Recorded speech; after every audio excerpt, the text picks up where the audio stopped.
everyone, today we're taking a look at the iFlight Defender 16, following the suit with their kind of Defender line that they've been making.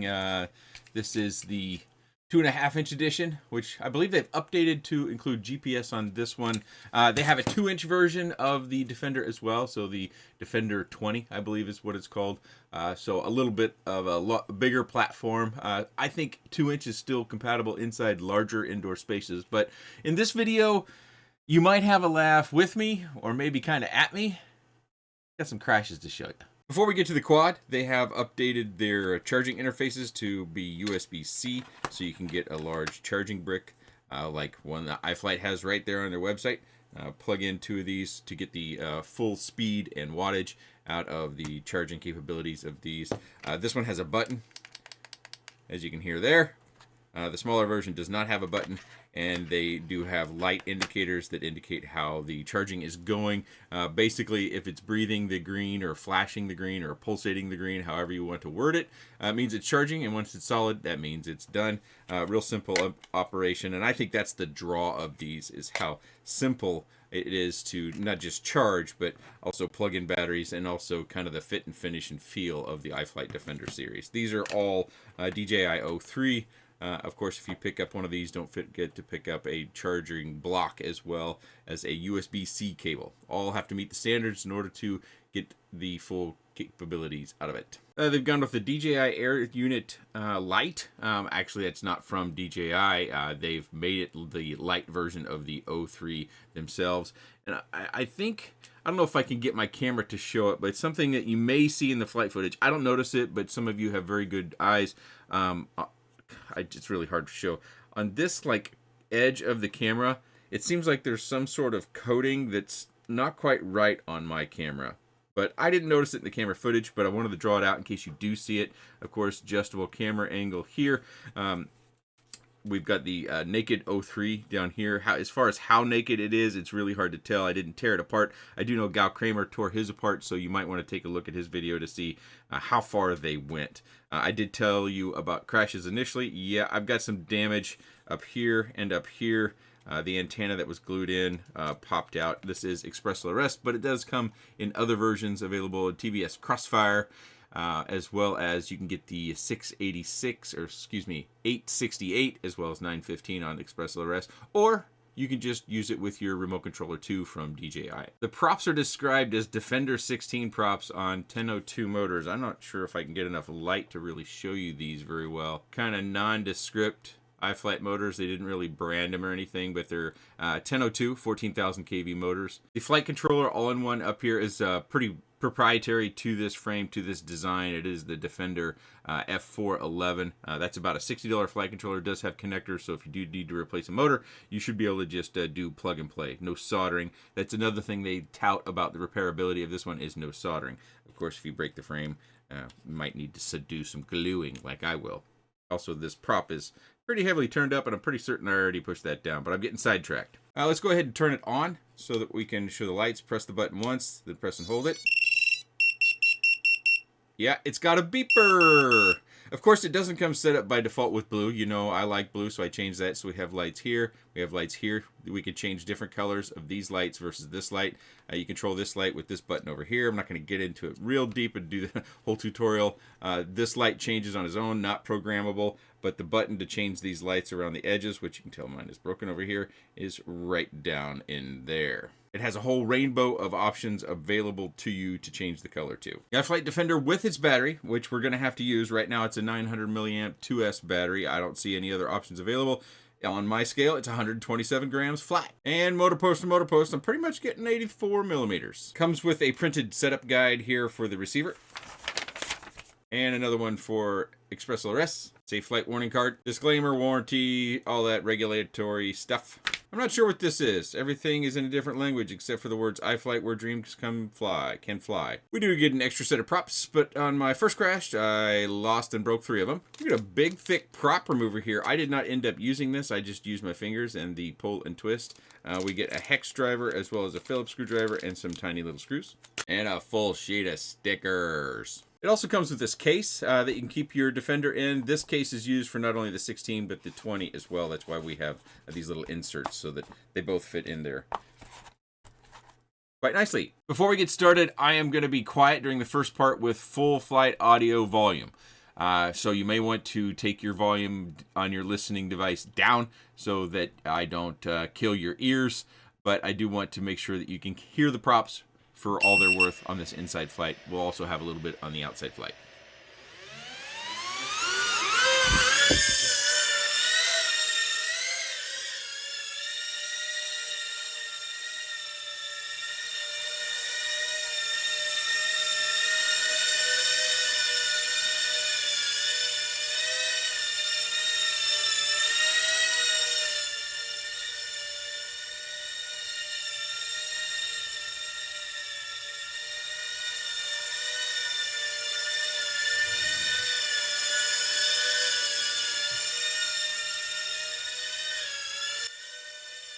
Hopefully that volume was not too much. That is recorded on a secondary camera. It's an old cell phone, actually. It's not that old. It's about 1.5 years old cell phone.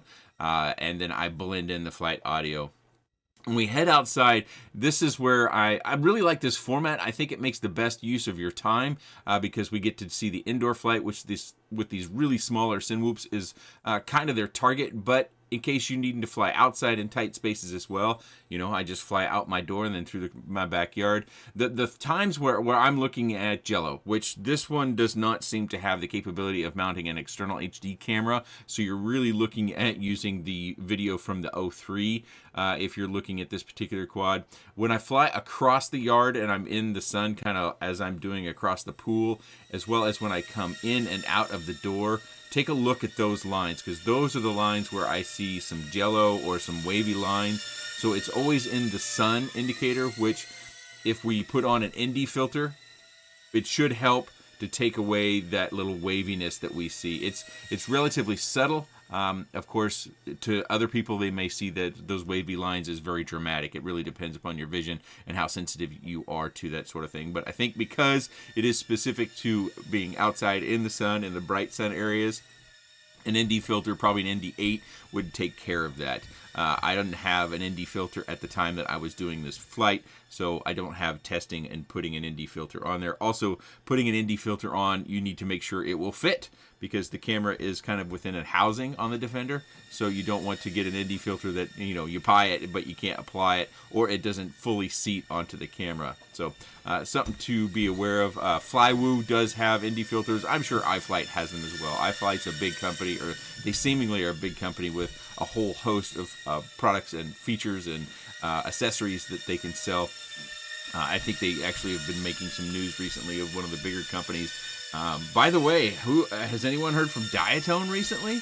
I haven't heard anything about Diatone making a product in quite a while. I'm a little bit worried about them. So if you have some news about Diatone and maybe any struggles they might be having, I'm interested to hearing, because Diatone is one of those quad companies that have been around for a good long time that we just haven't been hearing much from recently. So something else to be aware of when it comes to the Defender series is you are kind of locked into using their batteries. I think on the larger Defenders, you could probably DIY, you know, your own battery in there, because they do use an XT30 connector on there. So you could probably rig up some sort of mechanism to take a stock retail off-the-shelf battery and plug it in and strap it down to the larger ones. But with the smaller one, there just really doesn't seem to be much of an opportunity to even DIY something, so you're really going to be tied to iFlight making these batteries, unless they happen to come out with a case where you can add your own battery to it. That might be an option for them. I'm not sure if people that are interested in this product would want such a thing, but it is something to talk about. I didn't mention in the quick specs, but I'll show you back at the desk after we get done with all the flight footage. There is a little flap on the bottom that allows you SD card access to the 03 as well as the USB port, so you don't have to worry about, you know, having to disassemble in order to activate the 03 or to insert your SD card or to get the footage off of the 03. Excuse me there, I had a little frog in my throat. So the repairability, the feature set, all the different lights, a small compact form factor, those are the things that I think that this is marketed at. Being able to, as you fly across the yard right there, I saw it as I got close to the pergola, there were some wobbles. I should mention the flight data. I forgot about the flight data. If you saw my Newbie Drone Hummingbird video, this was the day where I talked about how the weather web apps said that it was just calm. It didn't say there were any miles per hour. It didn't say 0. I've seen it say 0 before, but this said calm. there is a very slight breeze, almost like a puff that you can feel from time to time outside. Right after this particular flight session inside and kind of going over outside, I do go outside and just fly some more stock. This is a lunchtime flight. I'm home from work, where I would typically have a little break to eat lunch, and I'm just knocking out some flights as I typically do. And I think there's one value that will come at the end or near the end of the flight footage is that the crashing, because I think I mentioned it previously in the video. When you have something that's all plastic and molded and injected, what have you, I think from a customer standpoint, one of the things that we might think about is, oh, how durable is that? Of course, this is not the kind of quad that you should be flying, you know, a freestyle, so to speak, you know, fast and reckless and hitting gaps at high speeds. It's not really designed around that, but it's something that I do because, one, it does show you if it can do it at all and how it can do it, and two, if I crash, because it's likely I'm going to crash because the quads aren't designed for that and I'm trying to do things it's not designed for, and I crash, then we get to see how durable it might be. This is the tail end of this flight from the DVR goggles as we go back into the house. I just wanted to show you this. Oh, I forgot also the Rocksteady is on. So we have that smoothing that's enabled on the camera as well. But I wanted to show you this because this gives you the throttle value, which is in the top left-hand corner. It also gives you a little bit about flight time, which is in the lower right-hand corner, as well as the amp draw and the battery usage statistics. I do fly the battery down below 3.5 volts per cell, but usually when you disarm, you get quite a big bounce back up. We call that voltage sag a lot of times. So I'm just covering the last minute of this flight that you've already seen the full flight of. Proof of concept, and so that you can see all the on-screen information that you would see if you were in the goggles and you have a better idea of, well, I think it's mainly throttle position. How much throttle do you need? Because it is a very small propped, very small quad with a very big battery, in my opinion. 900 milliamp 2S battery is a big battery on this prop size. So something that we all have to consider. As it flies well. I didn't have any issues, you know, manipulating it around, except for the fact when I tried to fly it outside of its design scope. Then I had issues, and we will see those up next as I finally come in and wrap up this flight. They do tout a 6-minute flight, but I did not find that I got 6 minutes. I had two different 900 milliamp batteries that they sent, and in both cases, I got about the same amount of flight time at around 550. So that's real close to 6 minutes. I guess maybe if you're rounding, you would say that is 6 minutes. Okay, this is where it's going to get ridiculous. These are some little clips that I made. I'm trying to fly this more aggressively. Again, this is outside of the design scope. Hopefully this provides value for you all, but as we hit the full throttle and we kind of rotate on the yaw axis, that was not me. That was the quad that did it itself, and bloop, bottomed out, lost 3 props. 2 of the 3 props, well, I shouldn't say I lost 3 props. All 3 props came off. 2 of the props I broke. I did fine, but they were broken. So the props aren't necessarily all that durable, and I don't know who's designing these props. I suspect they're HQ props, but there's possibility that iFlight has designed them. So I grabbed some new props, and we go out and try again, and now I've learned that doing a dive or a punch out, it's not so viable, so we're not going to do that anymore. We're just going to go faster around and maybe do a couple of flips and flops, and just kind of give you a greater feel of if you were in a filming scenario or just a desired flight scenario and you wanted to do something besides the slow, flat filming sort of flying, that this is kind of what it's capable of in my hands. And of course, I didn't get enough height and I didn't have enough power for recovery. Ended up in the grass again after a simple snap flip. Reset one more time here. Oh, this is a longer segment here. I had to skip forward a little bit. This is a longer segment, so I don't crash quite as quickly. I'm learning as I go here with this faster flight. I don't have the camera to its full upright or full camera angle. It's just up to where it would be what I would consider my normal flight angle for cameras on freestyle or racing sort of quads. Oh yeah, bonk into the fence. But we're going to be able to take off again after I bonk into the fence. And that was pretty substantial. I mean, I can't remember the throttle value, but doing a fairly quick turn there and bonked right into the fence. Thankfully able to take back off and show you some more flight footage from this particular flight. I think this section goes on for 2.5 minutes, if I recall correctly. Boy, it's hard when you get these things in the editor and you're not necessarily focusing on the OSD statistics to remember all this stuff. Should have wrote it down. Oftentimes make notes, but in this particular case, I didn't write that bit of information down.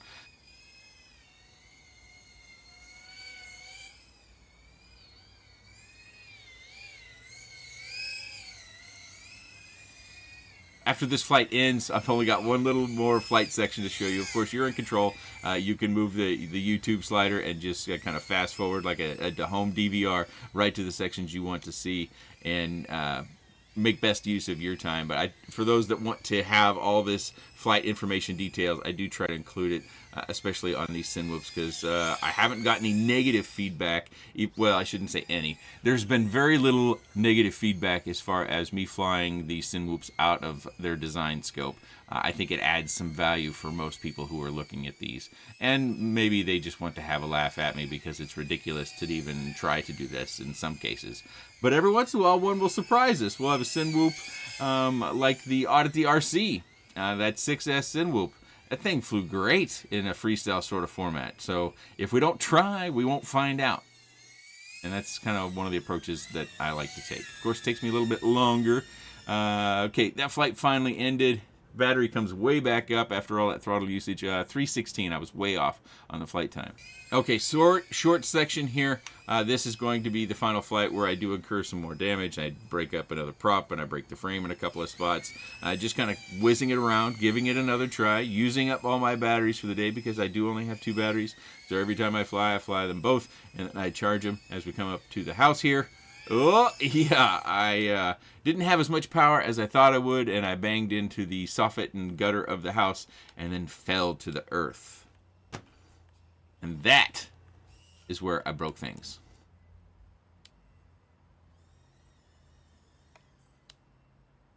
Okay, just to go over the damage that occurred during the course of all my crashing, if you didn't see it already. The antenna for express arrest, that came out. It came unglued. That's a simple fix, but also note you can probably see some blue through that gap. Then, yeah, we've got a breakage right there. I could stick my fingernail in it. This light no longer works. You probably noticed that as well. And then we have this part of the frame that has come out. You know, all in all, I can't complain too much about that breakage. It's not as though I was flying it, as I've said many times in this video, I was not flying it as designed. And I did crash it. I think there was one more crash that I had that I didn't have any recording of. I didn't record outside of, there might have been flight audio, but there wasn't any FPV camera recording. So there's one other crash. But I think it was another one that I just went down on the grass. Nothing major. But, you know, hitting the house, hitting the fence, maybe those crashes in the grass, especially the one where I did the dive and bottomed out, had some sort of impact, because that one I did lose 3 props on. So that had to have been fairly hard. You can see I've still got grass inside of it as well. I don't think that really, you know, said it gives an indication that this isn't durable, but it definitely tells us of what its capabilities are in flying a much more aggressive, well outside of design scope flight style. Take that for what it's worth. I wasn't disappointed. If you're asking me, do I think this is durable for how it's designed to fly? Yes. I don't think you should buy it and then think you're going to be pulling off big dives or flippy floppies or freestyle. Okay? I just want to make that clear. I show you those things I show as much as I can, just so that anyone who's taking a look, whether you're a veteran pilot or a brand new pilot, you will have a good idea of what it is that you are looking at and if you want it or not. I mentioned it within the flight footage, but this is our little flap. It has this little extension here, and as you can see, we've got access to our SD card. There we go, SD card, as well as our USB port. Easy peasy for activation and access to your video recordings. Not a problem. And this does stay closed. Even in my hard crashes, I did not see where this came open at all. And it's in a position to where if it did, it still has to go up to get into your prop. But I don't think that's going to be an issue because I did things you shouldn't do with this, and I didn't have any problems. Just to reiterate, this one for repairs should be solderless. Should all be just connectors. Of course, that does mean, you know, you have specific parts you have to buy because this is an entire encompassed quad. All your components are inside, so you're not going to have a lot of options of buying different all-in-one boards, or if you wanted to go, I don't even know if you could fit, I don't think so. I don't think you could fit an 03 in here that's not naked or light, as they like to call it. I think you're going to have to decase it in order to get that back in there. So if your 03 were to die, you've got to go back to decasing an 03. And that, I've been through that once here just recently, and you'll see that video soon. Not a terrible process, but I think like the first time and many things in this hobby can be a bit nerve-wracking. You can actually see the motor connectors right there, hopefully. You see next to my grass stains, that's where our motors connect on the front and the rear end. Oh, and I didn't call it out, but our USB port for connecting to our flight controller, right back here, it is USB-C. I don't believe there's any carbon fiber within this, so it's all plastic injected in molding. So that's, one of those things where when you have mounting, everything feels real solid, and iFlight is a company that I think spends a lot of time on their engineering, but it's all encased, so repairs are going to be a little bit more time consuming because you've got to take certain pieces apart in order to get access. And then you're also going to have to be replacing specific parts. I think the only thing that you're going to be able to just freely swap out is if you want to try different motors, because you can buy these motors and they're all pretty standardized and they all have the same sort of connectors on them. That is the iFlight Defender 16. Of course, if you're wanting something about the same size that flies probably quite a bit longer, the 2-inch version should be available as well. I think they're only available directly through iFlight right now, but if other resellers show them on their web pages, I'll add them. And if other resellers add them over time, I try to keep track of that stuff, but I don't spend a lot of time on it. So you may find that if you watch this video later, that this is available at a whole bunch of places that I don't have linked down below. No worries. Just, do your Google foo and find this product or whatever product you're looking for at that time. You don't always have to click links. If you do have any comments, questions, suggestions, or otherwise, please let me know in the comment section below. I appreciate your time. Thanks for watching.